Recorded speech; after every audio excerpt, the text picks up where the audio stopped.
নমস্কাৰ, মই আয়ুষ। আজি হৈছে 26 মে সোমবাৰ। দিনটোৰ কেইটামান গুৰুত্বপূৰ্ণ খবৰ লৈ আহিছো।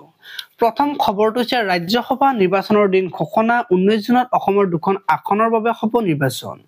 একেদিনাই ঘোষণা কৰা হ'ব ফলাফল। মনোনয়ন দাখিলৰ অন্তিম দিন 9 জুন। 12 জুন মনোনয়ন প্ৰত্যাহাৰৰ অন্তিম দিন। পৰৱৰ্তী খবৰটো হৈছে শংকৰজ্যোতি বৰুৱাৰ জামিন মঞ্জুৰ। গুৱাহাটী উচ্চ ন্যায়ালয়ে মঞ্জুৰ কৰে অন্তৱৰ্তীকালীন জামিন। 30,000 টকাৰ বণ্ডৰ বিনিময়ত জামিন। তনু চাহিয়ে শংকৰজ্যোতিৰ বিৰুদ্ধে দাখিল কৰিছিল এজাহাৰ। 19 মেত ডিব্ৰুগড় আৰক্ষীয়ে গ্ৰেপ্তাৰ কৰিছিল শংকৰজ্যোতিক। পৰৱৰ্তী খবৰটো হৈছে আকৌ কভিডৰ ভয়ংকৰ ৰূপ। প্ৰতিদিনে সৰু-সুৰাই বাঢ়িছে আক্ৰান্তৰ সংখ্যা।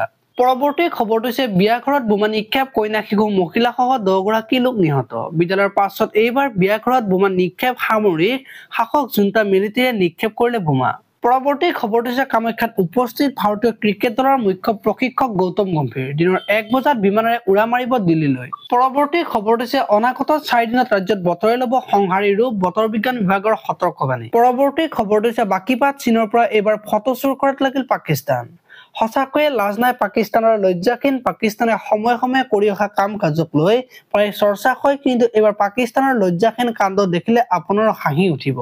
পৰৱৰ্তী খবৰটো হৈছে কংগ্ৰেছ নেতা ৰিপুণ বৰা AICCৰ নতুন দায়িত্বভাৰ অৰ্পণ। মধ্যপ্ৰদেশৰ সংগঠন সৃজন অভিযানৰ আৱৰ্জাভাৰ হিচাপে দায়িত্ব অৰ্পণ ৰিপুণ বৰাক। পৰৱৰ্তী খবৰটো হৈছে দুলীয়াজান বিএন-সিং তেল ডিপুৰ সংঘাত। 2 অভিযুক্ত প্ৰকাশ চাহু আৰু ৰিংকু ভদ্ৰাক গ্ৰেপ্তাৰ দুলীয়াজান আৰক্ষীৰ। বৰডুবিৰ কেহাং বাগানৰ পৰা পুৱা 5 বজাত আটক কৰে দুলীয়াজান থানাৰ OC ভাস্কৰ শইকীয়াই। পৰৱৰ্তী খবৰটো হৈছে চীনত ধৰা পৰিছে নতুন বেক্টেৰিয়া। চিন্তাত বিশ্ববাসী। আকৌ চীনত ধৰা পৰিছে নতুন ধৰণৰ বেক্টেৰিয়া। এই বেক্টেৰিয়াক বিশ্লেষণ কৰি বিজ্ঞানীয়ে ধাৰণা কৰিছে যে এয়া পৃথিৱীত প্ৰথম। এই বেক্টেৰিয়াৰ নাম নিয়লিয়া। এয়া সন্মুখলৈ অহাৰ পাছতে আকৌ চীনত আৰম্ভ হৈছে নতুন আতংক। পৰৱৰ্তী খবৰটো হৈছে ইউৰোপৰ শ্ৰেষ্ঠ গল্ডেন বুট লাভ কৰি ইতিহাস ৰচিলে কিলিয়ান এমবাপে। ৰিয়েল মাদ্ৰিদে ছিজনটো খালী হাতেৰে শেষ কৰিলে। এতিয়া একমাত্ৰ আশা ক্লাব বিশ্বকাপ। ছিজন শেষৰ লগে লগে আঘাত হৈ ধৰা দিছে দলৰ দীৰ্ঘদিনীয়া সদস্যসকলৰ বিদায়ে।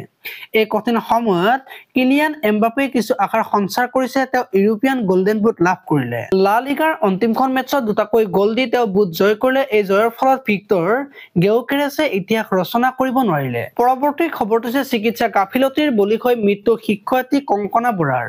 নগাঁও মেডিকেল কলেজ হাস্পতালৰ গাফিলতিৰ বাবে মৃত্যুৰ অভিযোগ। পৰৱৰ্তী খবৰটো হৈছে সমগ্ৰ ইউক্ৰেইন দখল কৰিবলৈ চেষ্টা কৰিলে ৰাছিয়াৰ পতন ঘটিব। ট্ৰাম্পে সকীয়ালে পুতিনক। ইউক্ৰেইনৰ চহৰসমূহত আক্ৰমণ অব্যাহত ৰখাৰ বাবে ৰাছিয়াৰ ৰাষ্ট্ৰপতি ভ্লাদিমিৰ পুতিনক পাগল বুলি অভিহিত কৰিছে আমেৰিকাৰ ৰাষ্ট্ৰপতি ডনাল্ড ট্ৰাম্পে।